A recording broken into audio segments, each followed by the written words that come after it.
Welcome to the Walk-Thru, powered by Triple F Elite Sports Training, your weekly update on everything high school football. Jesse, Paige, and the rest of the 5-Star Preps team will break down the biggest matchups, the biggest teams, and get you Friday night ready. Now, sit back, relax, and get ready. This is the Walk-Thru.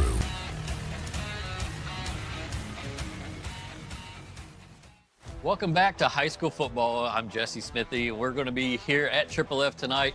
It's week 1 of the 2026 high school football season, and this is the Walk-Thru presented by Triple F. Happy to be back in this facility once again.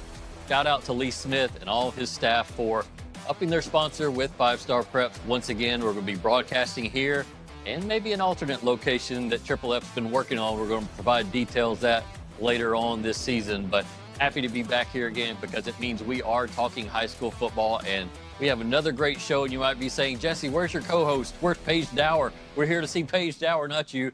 Paige will be back next week. She's on a little bit of a last trip. She also covers Tennessee football and all things Tennessee athletics. So she's getting one more breather before all of that craziness begins. So I told her, look, I'll fly solo this week. We'll get you back on the show next week, right here in the director's chair, and I'll just be here helping her out. So we're eager to get Paige back on the show in week 2, but we're going to take it from here in week 1. We got an unbelievable show tonight. You're going to hear from a number of guests. Thomas Manu, Alcoa starting quarterback. It's the Battle of Pistol Creek week. Alcoa Maryville in week 1. Not a better way to start high school football here in East Tennessee than that. We're going to be hearing from Malik Howard, the Oak Ridge tight end who committed to Tennessee over the summer. George Quarles back in the area as a head football coach. He's over at Webb School in Knoxville. We're going to hear from George on the show tonight. Jarrell Chandler, Hall's defensive back, safety, who committed to Clemson there in late May. We're going to hear from Jarrell and Brody Sparks, former quarterback at Carter, transferred over to Oak Ridge, and Oak Ridge has a lot of expectations in Class 6A. So don't go anywhere tonight. We got a loaded program. Had to start it off big here in week 1 of the 2026 season on the Walk-Thru. But first, let's take a quick look back as to what happened last year. Remember, Alcoa won Class 4A, the Blue Cross Bowl Championship, their first ever season in Class 4A. Lost that game to Anderson County in Week 11, the region championship, and then they caught fire in the postseason and won their 11th consecutive state championship. They bring their quarterback back. They bring their top receivers back. They bring some of their best linebackers back. They did lose some key people on the offensive line, but I think some transfers that have moved in will help that. And we'll talk about transfers later on in the program tonight. Alcoa loaded once again, as you noticed on 5starpreps.com. If you have a subscription, Alcoa is the #1 team in the 5-Star Preps area. No doubt about that. Sevier County finished runner-up in Class 5A. And I remember the lasting image from that game is when the Blue Cross Bowl officials wanted to hand over that silver runner-up trophy to Sevier County, and nobody wanted to go get it. Not Cooper Newman, not Parker Newman, not anybody that was in that senior class on that Sevier County roster. The expectations were that high a year ago to repeat as 5A state champions. Of course, they were playing Page. It had been in the state championship game for a 5th consecutive year. Sevier County had beaten them in 2024 to win the state title, and Sevier County is hungry once again. We're definitely going to be talking about the Smoky Bears a lot on the program tonight and as the season progresses, because Cooper Newman wants to go out with a bang. Parker Newman wants to go out with a bang. The Sevier County roster has been enhanced in the offseason, so they are definitely going to be in the mix for a 5A state championship should everything kind of go as planned here in the 5A season. But runner-up a year ago, they want to make amends for that. Also runner-up a year ago, Gatlinburg-Pittman reaching the 3A state final for the first time ever. And they ran into a Westview program that was, #1, loaded, but #2, happy Alcoa had moved up into 4A because Alcoa had Alcoa blasted Westview the season before, and those guys got a lot of Division I talent. They are loaded once again here in 2026. They are the favorites to win in Class 3A. We'll see if Gatlinburg-Pittman can get back. They lost a number of players to graduation and to transfer in the offseason, but still a very good roster out there at GP. They're definitely going to be in the conversation in 3A. We had 2 Mr. Football winners. That was Cooper Newman from Sevier County, won a Tennessee Titans Mr. Football trophy, as did Caden Ball, the quarterback at Greenville High School, and he joins a long list of great players from that program to win a Mr. Football. Big hot button topics that happened in the offseason, of course, we had the stricter transfer rules. We have a 4-tier system now in TSSAA of punishments that will be handed out to programs based on the severity of their infractions. And of course, over the summer, we saw Catholic self-impose a 1-year playoff ban due to an assistant coach sending some information out to a player across town that shouldn't have been sent out. So Catholic self-imposed that. They will not be in the postseason, but we'll see if any other schools follow. We have seen schools in other parts of the state be penalized for recruiting. And so it's definitely got everybody's attention now. There are a lot of yapping in the back channels about, oh, we're going to turn this school in or this school's going to get turned in. Nothing has happened just yet, though, but it's definitely something that, as journalists, 5-Star Preps has been following this offseason, this summer and preseason as we catch winds of rumors and news tips, and we'll have to contact the TSSAA about that. But so far, so clear, but definitely something to monitor as we get into the weeks of the season with the transfer rule and the recruiting rule. But the one-time transfer rule is in effect. Great job of reporting by the Tennessean over in Nashville about the number of transfers that have happened over the summer. I think the number was right around 900 students have transferred in the state over the summer, and some more were appealing for hardship earlier this week, so that number could even go up. So I think we'll probably get somewhere around 950, who knows, maybe even near 1,000 as we get to the midpoint of this school year. But definitely it's something that we're going to watch. I think their report said that maybe 850 had transferred the year before, so a marginal increase. But as this transfer rule gets more and more popular, people get more familiar with it and more comfortable with it, maybe we see that increase. So small sample size right now, but right around 900 kids have used the one-time transfer in the state of Tennessee this year. We're going to catch a break. But before we go to break, I do want to play you this interview with Webb coach George Quarles, and we talk about the changing landscape of high school football. He's a guy that won X amount of championships, 11 state championships in 18 years, I believe, out at Maryville High School. Went to coaching college at Furman, at ETSU, at Austin Peay. He has seen the advent of NIL in the college landscape, and now he comes back to high school at Webb School in Knoxville, where in high school football now we have transfers, we have NIL, and George Quarles talked about what he has encountered with all this new landscape of high school football here in Tennessee. George, it's you back in high school football, and I know you've had 7 or 8 months now to kind of get reacclimated to it. What's it been like for you back in this realm? It's been good. It's been challenging. It's changed a lot in the 9 years I've been gone, just from how it changes so much. A lot of movement in high school football, high school athletics, with the first-time transfer rule. Mm-hmm. And I'm not sure it's great. It's for the entire game, but I think it's been challenging. It's been exciting. Your team can change pretty quickly, overnight. With, hey, this one's good and bad, meaning this one's leaving, he's going to another school, or this guy's coming in. But at the same time, it's been fun. I love coaching the high school kids. Love watching them grow, love watching them improve and get better. Just excited to see what happens. Hopefully we win some games. You're seeing a lot of some of the trends and what's happening with college football kind of trickle down into high school. And how much did your time in college help you prepare to kind of handle that? I think a lot. Really right around the time I got to ETSU's when the portal kind of started really going. And I remember how it used to really bother you and kind of hurt your feelings if one left, to go get paid or whatever. And I think by the end of it, you're kind of, that's just what's going to happen. Just knowing that, hey, this kid, they're not going to be here long, and you enjoy them while you can. I'm thinking the same thing's going to kind of happen at the high school level a little bit. And, kids are going to take other opportunities, and it may not be their idea. It may be, mom and dad want them to do this, or some other reason, or they just feel like it's a better opportunity for them at another school. But I do think being in the college game just kind of gets you to the point of, all right, there's nothing we can do about it. Let's go get somebody else ready, coach them up and see what happens. What have you liked about your strides at Webb here in the early going?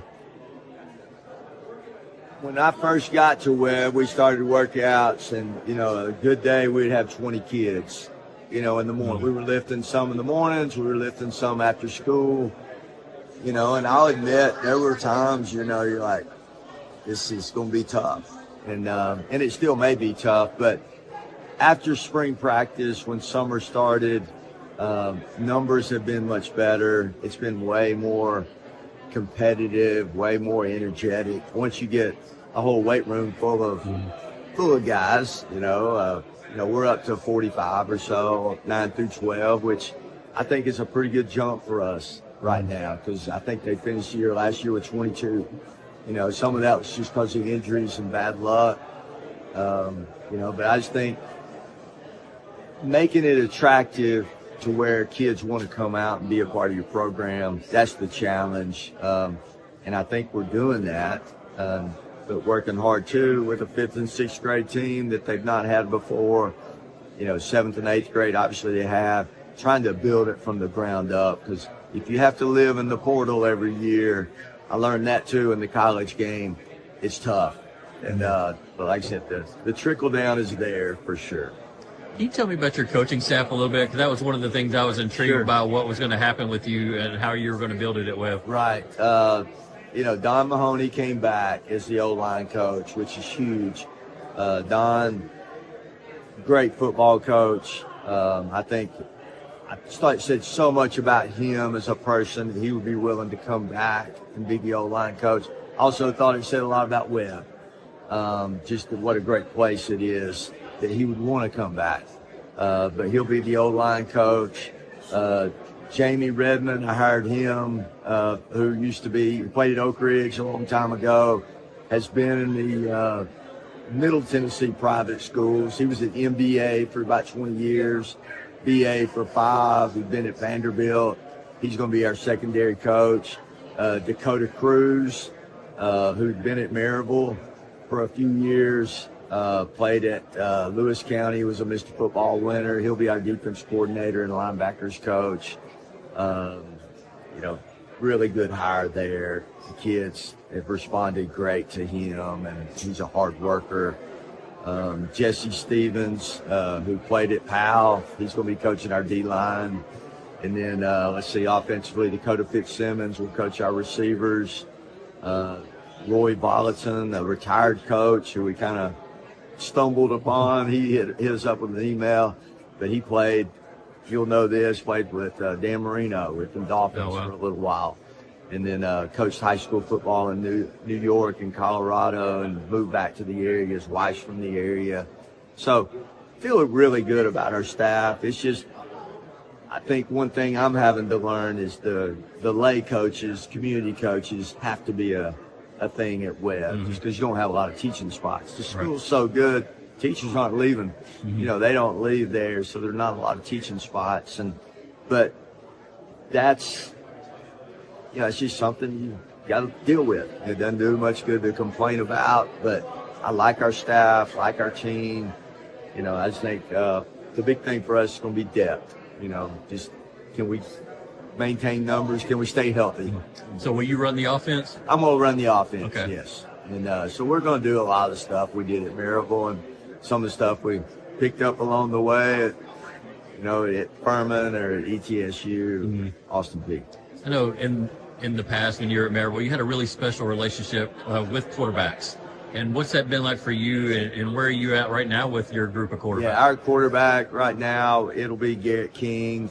Garrett transferred in, I guess, back in the spring, in March.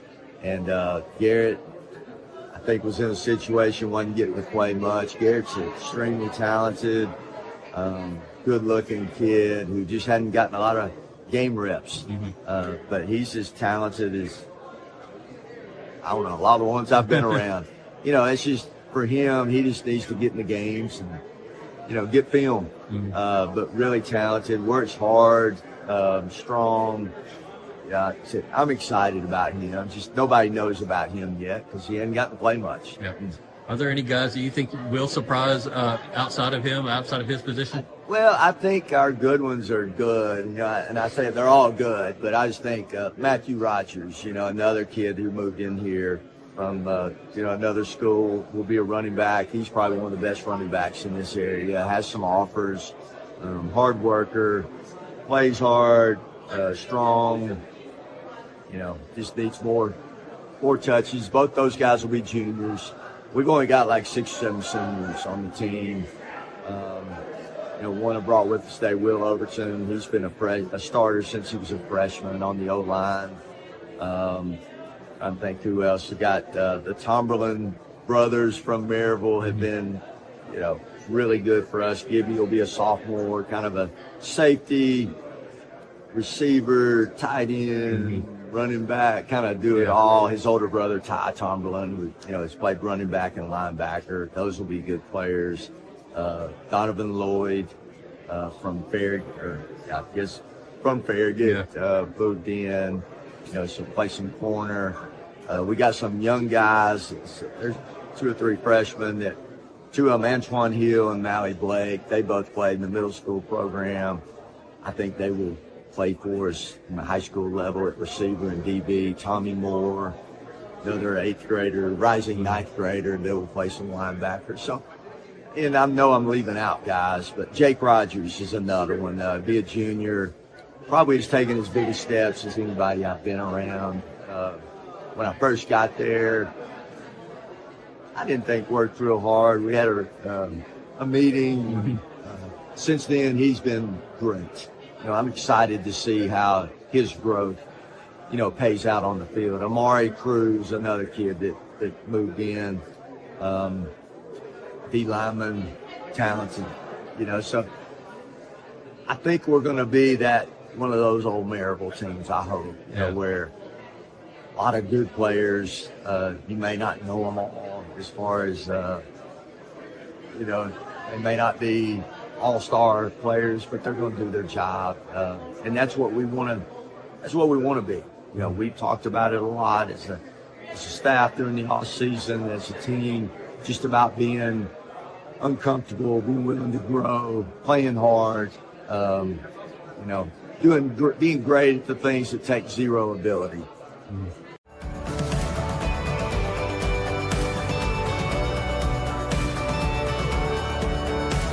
When you shop at Elliott's, your journey is our purpose. North Knox Siding and Windows is a complete exterior home improvement company that can help you with all your exterior needs. Visit us today at 5618 North Broadway.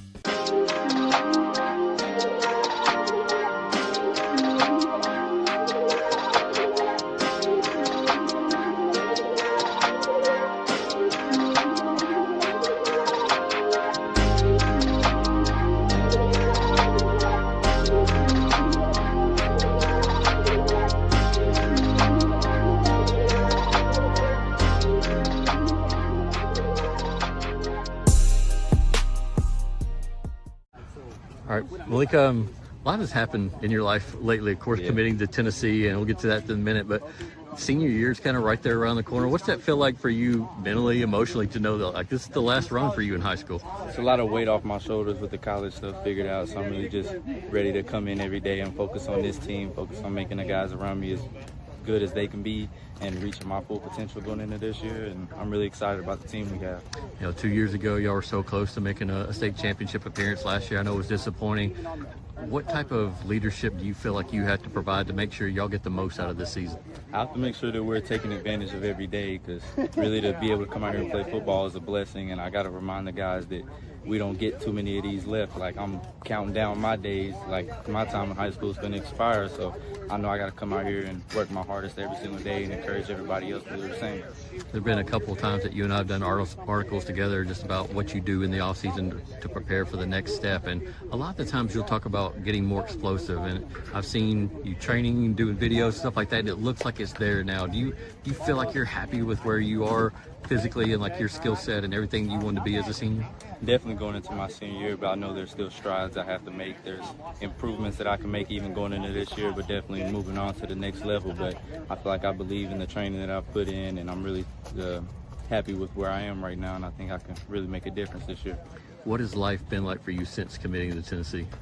It's been a little hectic. My phone's been blowing up for about a week now, and I've been all over the place doing interviews and things on the news, but I'm loving it. I'm just glad that I'm in such a tight-knit family with all the Vol fans, and I'm great where I'm at.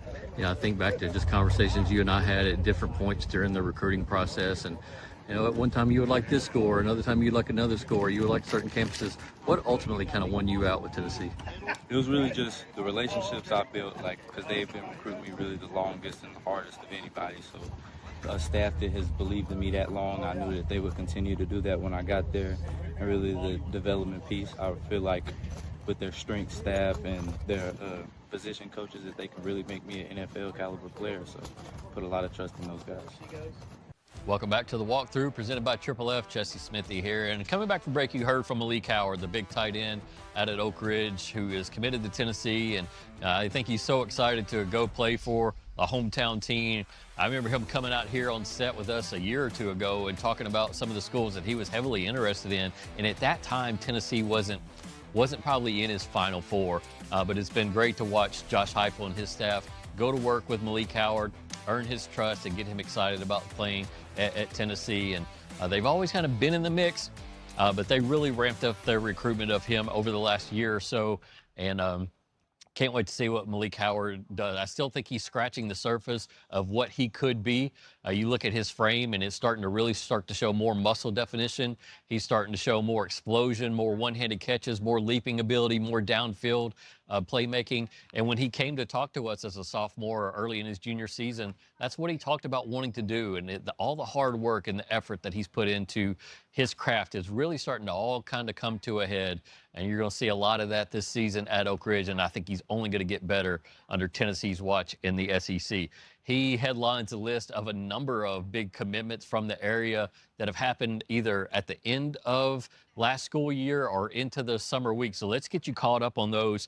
Again, we've been keeping up with it on 5-Star Preps. All of our members have kind of kept tabs on the class of 2027 and some of the newcomers in 2028 that are getting deep into the recruiting process. But Malik Howard, of course, committed to Tennessee over the summer. Jameer Dean, the Alcoa wide receiver, at one point he was a Penn State commit, and that Penn State commitment kind of caught a lot of people by surprise given the timing of it all. But he had gone on to some visits up there to Penn State and really loved it, and he pulled the trigger and committed. But he went on some trips over the summer to Georgia, and they did a really good job of convincing him. And how could he really say no, given what Georgia has done over the last 5 to 10 years of SEC football and NCAA football? So he flipped his commitment from Penn State to Georgia, and they're getting a very good wide receiver, one that's very explosive, a ton of speed. Had over 1,000 yards receiving for Alcoa last year, averaged over 20 yards per catch. And of course, he helped the basketball team win a state championship as well. So an unbelievable track athlete. Jameer Dean can do it all, and Georgia got a good one in Jameer Dean. Cooper Newman made a big splash with his commitment over the summer. You might have seen the video with him and John Gruden, the former NFL coach and Monday Night Football analyst, doing that together right out there in Sevier County, getting a lot of hype for Cooper Newman for his commitment to UConn, and also bringing more notoriety and exposure to a UConn program that's definitely on the way up. So Cooper Newman, Mr. Football, in the state of Tennessee a year ago. He's going to be closing in on some state records in terms of overall passing career, passing yards in the career, and touchdowns in the career. We'll keep an eye on that in the regular season. But Cooper Newman off the board to UConn. His teammate, Parker Newman, who is not his brother, not his cousin, we need to reiterate that every single year, committed to Duke. Not really a surprise. We did a big story on 5-Star Preps back in January about Parker Newman's recruitment, and you could tell then about how loyal of a guy he is, what all of his trips and conversations with Duke's coaching staff meant, his visits out there, what they meant to him. And even though Ohio State got in with him late, Alabama got in with him late, those huge brands of college football did not sway him with their name and all the flash and pomp that comes with them. Being in the right place, playing for the right people really meant something to Parker Newman. And I'm not saying it's wrong to commit to those schools, but you could just tell that he had a strong connection with Duke. And if you look at the Duke program, much like UConn, it's one that's on the rise, it's winning games, it's got a great coaching staff down there. So happy to see what Parker Newman, 6'5", 225-pound tight end linebacker does at the collegiate level down at Duke.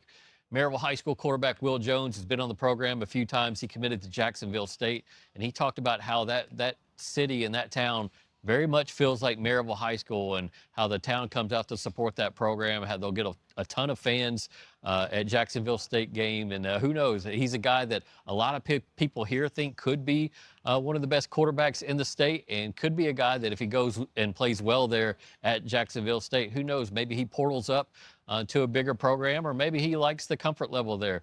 It's not out of the realm for a program like Jacksonville State or Delaware or whatever at that level to produce NFL quarterbacks. So not saying Will Jones is going to be an NFL quarterback, but we've seen things like that happen. You go to a program that's a 1AA level or Division II even, and you continue to grow physically, you continue to progress as a quarterback, and the next thing you know, you're hearing your name called in the NFL draft. So wishing him the best of luck at Jacksonville State. Can't wait to see what he develops into.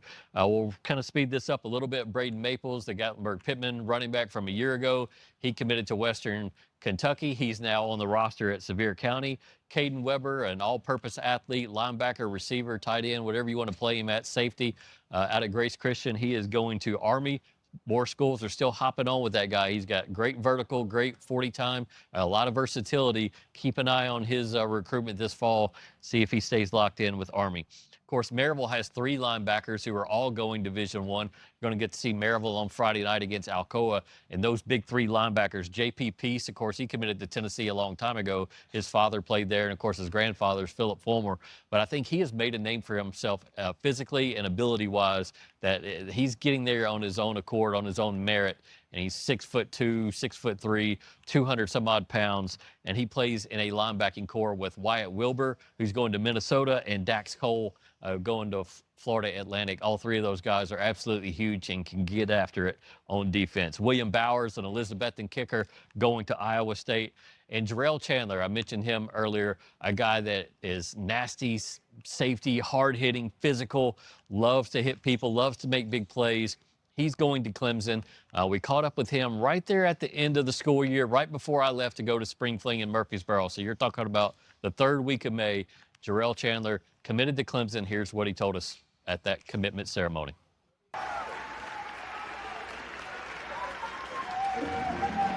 Jarrell, first off, before we get to Clemson or any of that, so many people showed up today, students taking pictures with you, band, cheerleaders. What does this moment feel like for you? It felt one of a kind. I mean, I've never felt something like this where everybody's came up and supported me. It's really been awesome. How stressful of a process was this for you? I mean, it was a stressful process, but I mean, it makes it easy when I have guys like Coach Hughes, Penny Smith, teachers involved. Like, it was a whole group of people. The recruiting process is super stressful, but it's a process. Yeah, I mean, I was talking with people before it all started, and they talked about how you mentioned just constant text messages, calls, DMs. Are you kind of relieved that that's going to kind of slow down a little bit? I hope so. I mean, it may not, it may, but it kind of is a relief just because, I mean, I get to really focus in on my senior year instead of still working on recruiting. I was talking with Penny Smith over there, your trainer. He said it kind of came down to the wire. What sold you on Clemson the most? Really, when I just looked at who I believed could change me as a person and not just a player. Like, Clemson dives really deep into player development and equipping young men with life tools, and that's something that I really wanted to experience.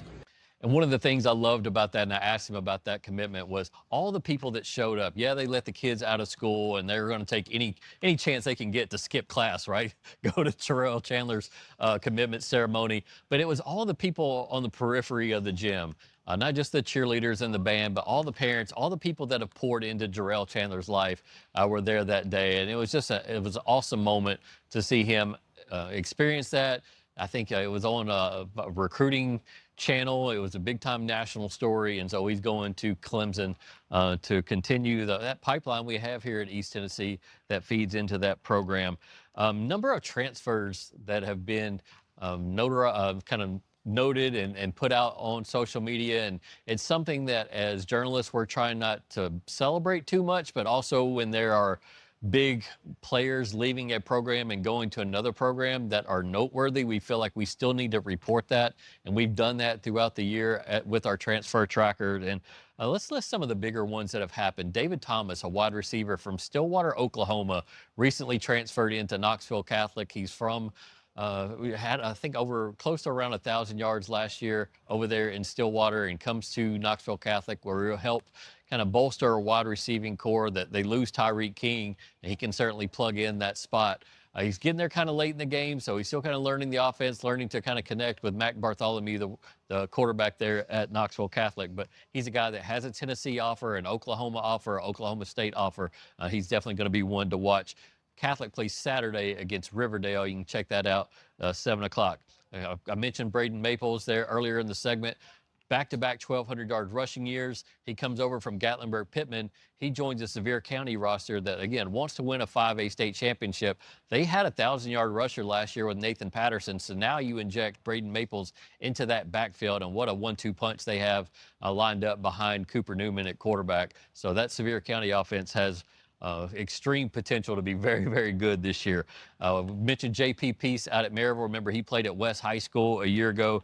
He's going to help comprise an unbelievable linebacking core at Maryville High School. Corbin Hobson, a 6'3", 210-pound quarterback that we got to see at Farragut High School, the last 2 years. Had an unbelievable sophomore year there in the tail half, helped them recover from an 0-5 start, ended up winning 4 games down the stretch as a sophomore quarterback, getting them into the postseason, and then started every game last year at Farragut High School. He is now the starting quarterback over at Grace Christian, and that's a Grace Christian program coming off of a state quarterfinal appearance. And Corbin Hobson has great running backs around him. He has great linemen. He has great wide receivers, and of course every quarterback that comes through Justin Price's offensive system, whether it's at Campbell County at Grace, has put up insane numbers. We've seen Corbin in the preseason, and he's having quite a bit of success. So that's a tough league. It's only getting tougher, but I think he'll adjust to it and do just fine. Jace Boyd, a name you may not be familiar with. I honestly wasn't too familiar with Jace Boyd until it hit the social media platform that he was transferring from William Blount over to Alcoa High School. Jace Boyd is a 6'4" defensive end who absolutely wreaked havoc on offensive last year, whether it was sacks, whether it was tackles for loss, whether it was QB pressures, and he's going to fit in very nicely with what Brian Nix and that program like to do defensively. And finally, I think one of the last kind of noteworthy names to mention is Brody Sparks, quarterback from Carter High School who transferred over to Oak Ridge High School. Brody is a guy that can throw for over 2,500 yards in an instant. He can roll to his left, throw against his body, throw the ball 40, 50, 60 yards down the field and make big plays. We had an opportunity to catch up with Brody Sparks this summer with 7-on-7 at Alcoa. Here's what he told us.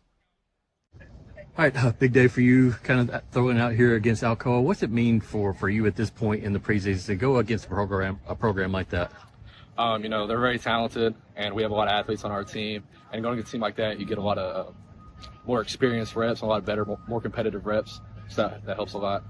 In your mind, how up to speed are you with where you need to be at Oak Ridge, kind of taking over their offense? I feel Coach Rang and I, Coach McKeithen and I, we did a lot of quarterback school in the winter and preparing for spring. And I feel like I've fell into the offense and gelled with the guys really well. I feel like I know the plays pretty well, too. Schematics-wise, was there a lot of similarity? A lot of similarities, yes. It was just the play calls were a lot different. Okay.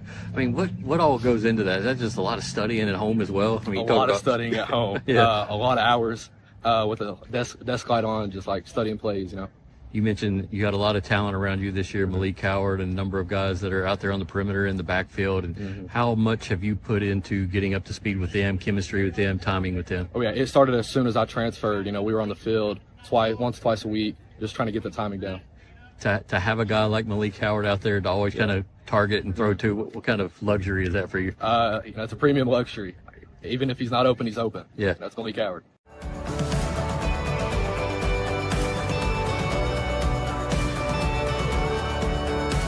When you shop at Elliott's, your journey is our purpose. North Knox Siding and Windows is a complete exterior home improvement company that can help you with all your exterior needs. Visit us today at 5618 North Broadway.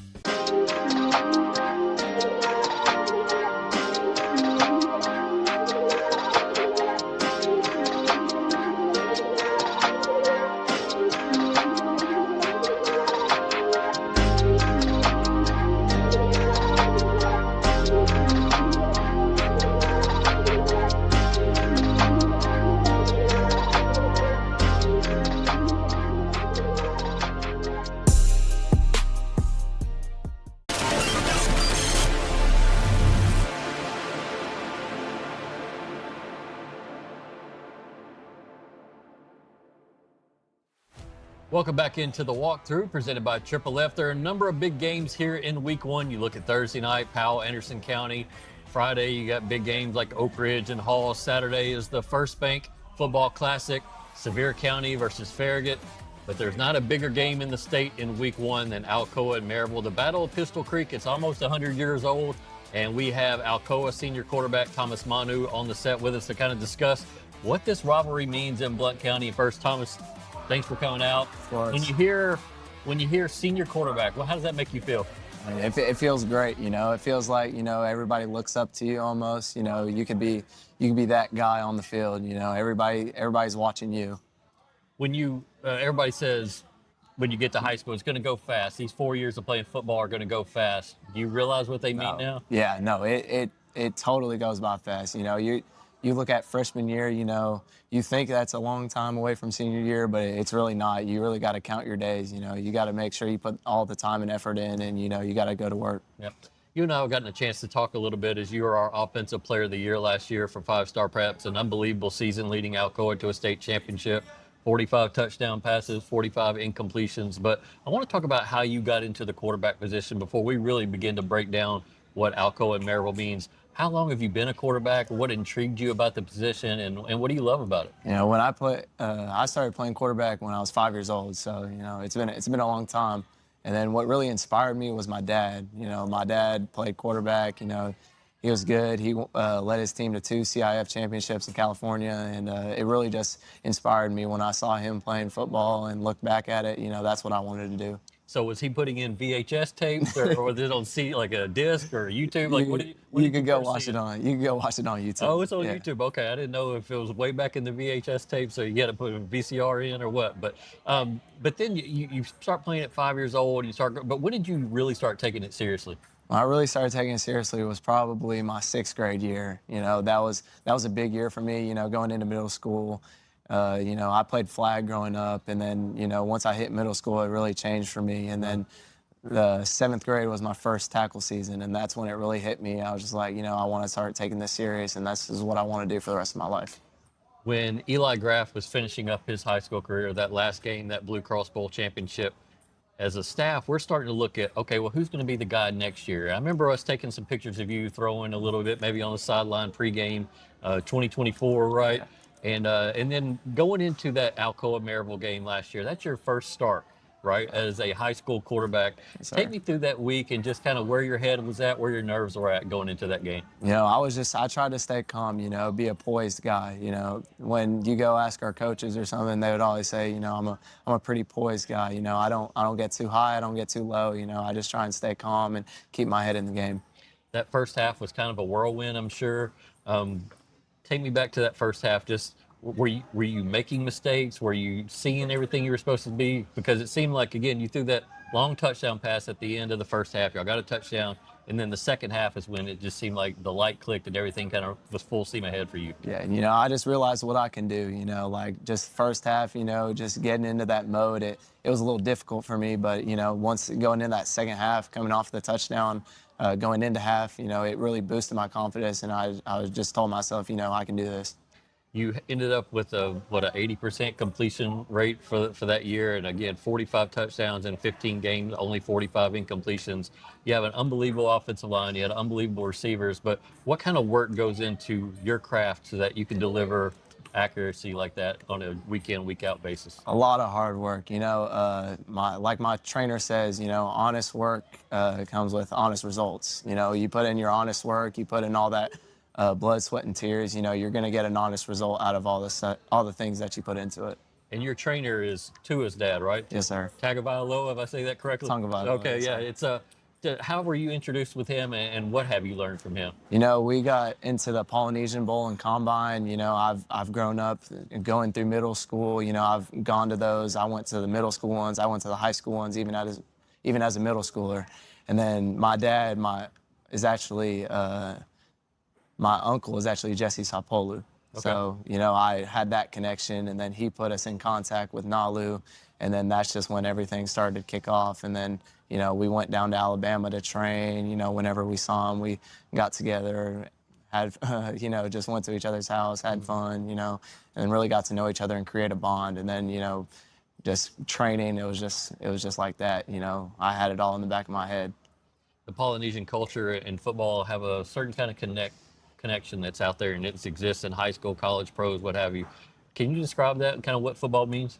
It really means family. I think there's 3 S's: family, faith, and football. Family. You just got to keep your family close. That's our culture. Mm-hmm. That's our culture in the Polynesian. And then faith. Church on Sundays. That's how it is in Alabama. He tells us almost every Sunday. Faith, family, football, and then football. That's the fun part of it. Yeah.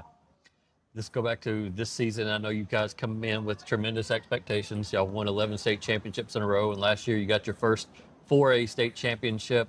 How important is it for you and every other senior on this roster to make sure that continues? It's really important. It's just like Coach Nick says. He wants to do the most for our seniors. He wants our seniors to leave this place, feeling proud of each other.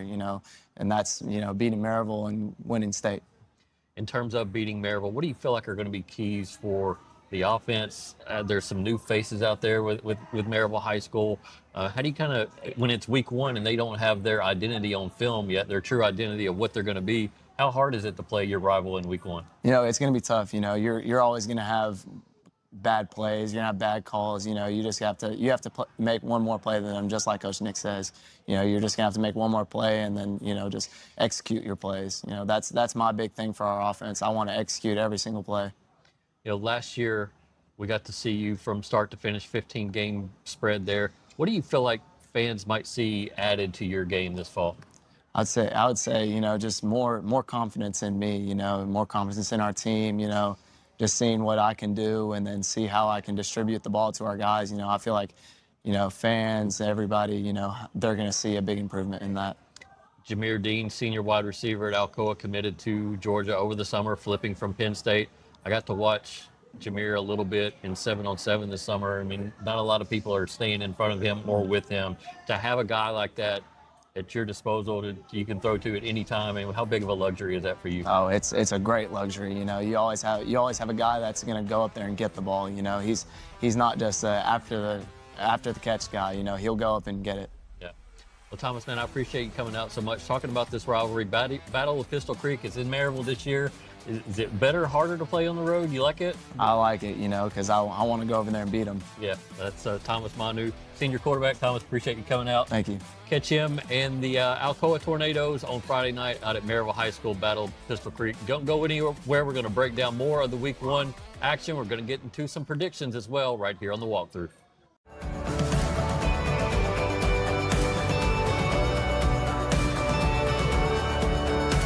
When you shop at Elliott's, your journey is our purpose.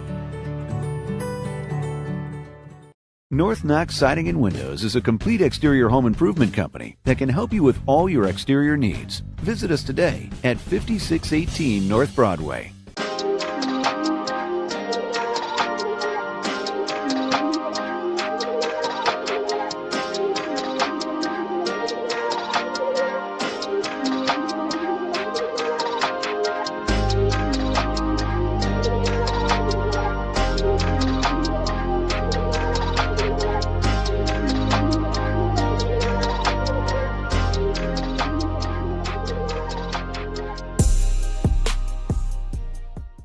Welcome back. Final segment here on the Walk-Thru presented by Triple F. And again, so thankful for Triple F for sponsoring this segment once again. They are also our 5-Star Preps Player of the Week sponsor this year. So every Saturday, every Sunday when I post that 5-Star Preps Player of the Week poll for you to vote on. It's going to be presented by Triple F. We're going to give out some cool awards. We're going to do interviews with the winners, graphics, all of that. So Lee Smith and his facilities continue to invest in our area, in our community, and then these high school athletes, what they do here, whether it's Bible studies, whether it's their No Athlete Left Behind mission that they have as a business. You can tell that Triple F really cares about East Tennessee athletics, doing things the right way and raising strong young men and women in this facility, and possibly we're going to see a new facility coming to East Tennessee. We're going to promo that and talk with Lee about that here in the coming weeks on the Walk-Thru. But final segment, and I do want to invite you, now is the time to sign up for 5starpreps.com. A ton of high school information. We have our season preview hub. It's the top story on our website. Everything that we've done in the preseason, videos, photos, reports, recruiting stories, scrimmages that we've covered, position breakdowns, our top teams, every link for every story we've done is right there all in one post. That way, if you missed anything, you can scroll down there easily and go, oh man, I missed that. Let's check out these top quarterbacks, or let's check out these highlights from that scrimmage. That way I can learn about team such and such that my team might be playing this week. So all that's right there at the top of 5starpreps.com.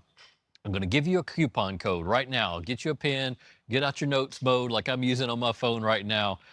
SAVE 40, SAVE, number 40. You're going to get 40% off. 40% off your first month payment or year payment. If you want to go ahead and follow for the whole year, all of football, all of basketball, baseball, everything that we do, 40% off your $79.99 our subscription. That's big time savings. You can do the math. I need to get my calculator out on my phone right here to do that math for you, but you can do it. You see how much you're going to save. Save 40. It's going to give you big time savings on a subscription to 5starpreps.com. Our subscriptions have been going through the roof right now. Salute to everybody in East Tennessee for embracing us. This is our 9th year of covering high school football. Hard to believe, here in East Tennessee. Started back in 2018, survived COVID, and we're right here going strong. And that's a tribute to everybody in East Tennessee for subscribing to 5starpreps.com. That way we can employ a lot of writers and photographers and videographers to go out and tell the stories of all these great schools and teams around East Tennessee. So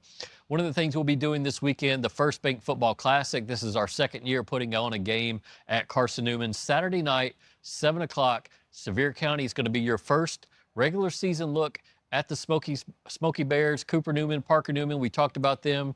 Braden Maples running back. They got a number of transfers as well. They are definitely going to be a contender in 5A. They debuted as the #1 team in 5A in the Tennessee Sports Writers Association preseason rankings going into week 1, so you'll get a chance to see them. That's 7 o'clock at Carson-Newman.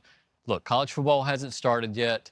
Come on out to Carson-Newman, get in the stands, and watch that game. I promise you, you're going to see some big-time talent out there on the field. Again, Paige Dower will be back next week.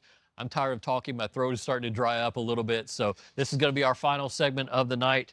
We will get to these high school football predictions. I know you guys love to rag me about that, whether I'm right or wrong, mostly when I'm wrong. Well, we got 5 games picked out for you in week 1 that we're going to predict on the show tonight. Number 1 will begin on Thursday night. Powell Panthers at Anderson County. These two teams have locked horns a lot in the August weeks over the last 6 to 8 years, and it's always entertaining. There's always touchdowns. There's always big-time plays. They never leave anything on the they always leave it out on the field. They never kind of leave anything in the holster. They always kind of bring it out and make it fun, and that's a tribute to the play calling and the offensive mind at Matt Lowe. And that's a tribute to the offense and mind of Coach Gillum out at Anderson County. Of course, J.D. Gillum, the sophomore quarterback at Anderson County. Remember what he went through a year ago. He had that collarbone break in the regular season. He came back.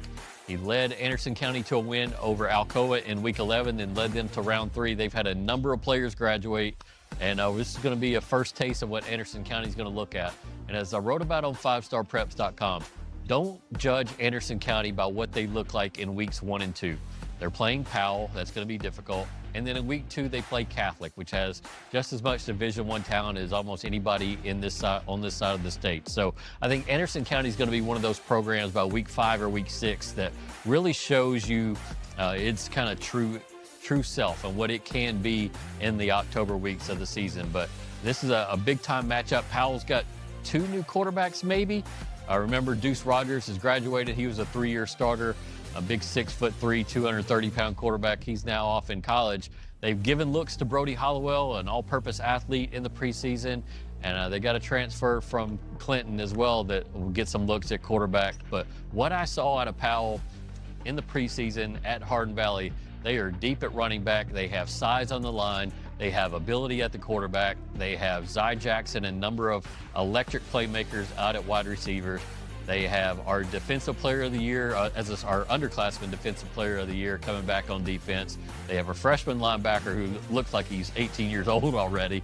And a lot of those guys that are starring at wide receiver is going to be back there in the secondary as well. I like Powell to win this football game close, somewhere in the 28 to 23 range, somewhere in there. But I like Powell to win on Thursday night. But this game has shown us it can go anywhere, any way. Whether it can be Powell, AC. Crazy things happen, remember, in week 1. You got cramps, you got intense heat, you got weather that can play a factor, early season rust, just teams not being in sync sometimes in weeks 1 and 2. So we'll see. Kind of a coin flip game there between Powell and Anderson County. Next up, West and Bearden. This is of course, Knox County rivalry. Bearden took it on the chin last year. Remember, a lot of their best players left, went up to Anderson County, and they really had a tough year. A lot of underclassmen got playing time at Bearden, so we'll see how much they've grown physically, how much they've grown mentally, confidence-wise, that they can put into play in this rivalry game against West. West has lost their running back to transfer, Raheem Lee. He left the program. He's now on the roster at Catholic. Of course, we talked about JP Peace leaving and going to Maryville. But talking with head coach Barron Chandler, he's still optimistic about West's chances this year. Still got some playmakers there on offense at the running back spot.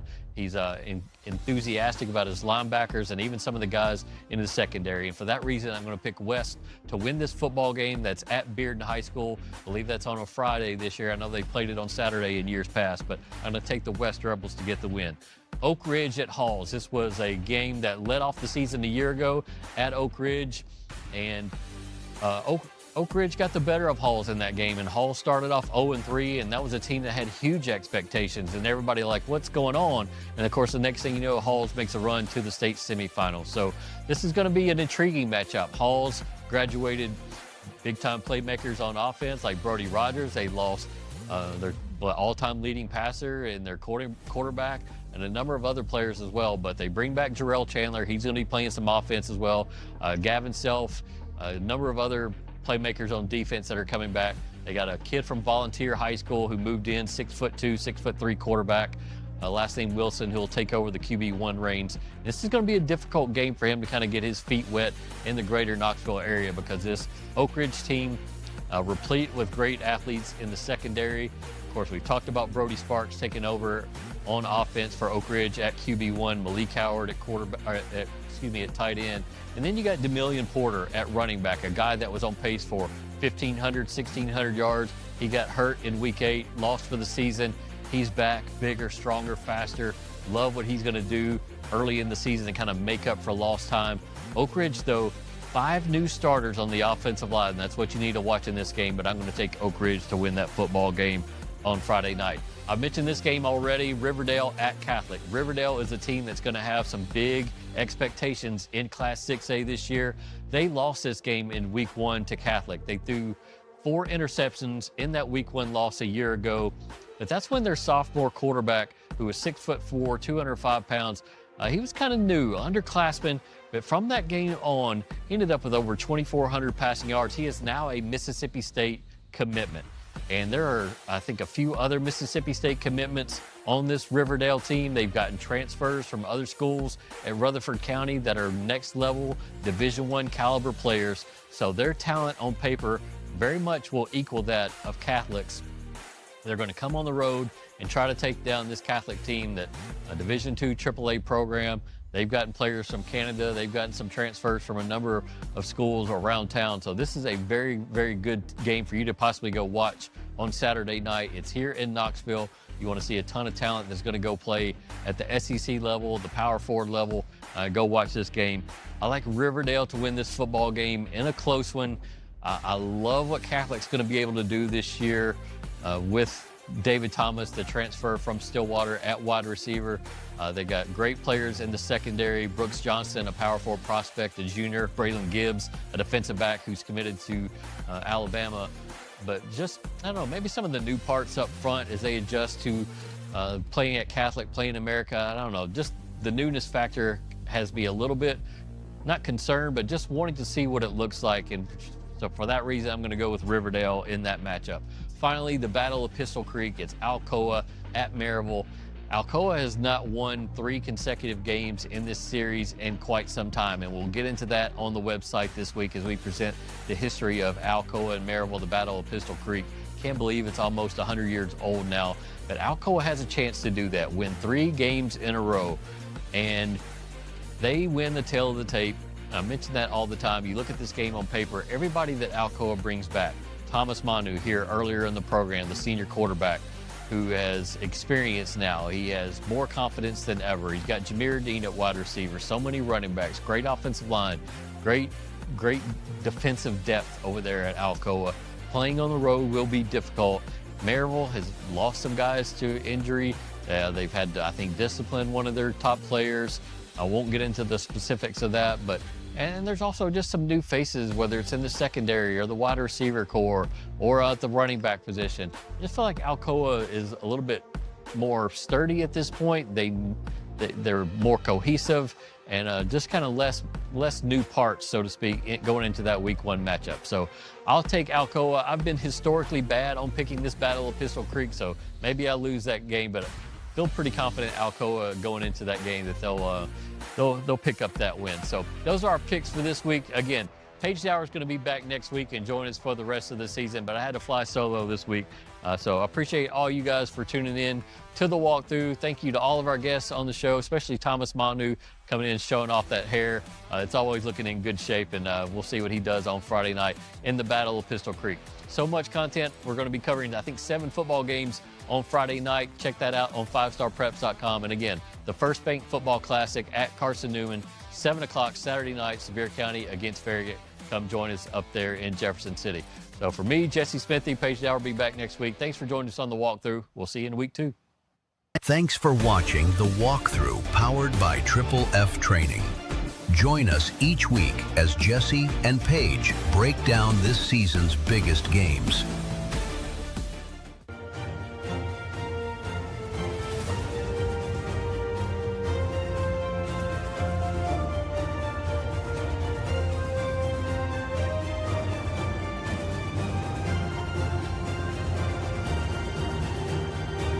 This has been a presentation by 5 Star Preps.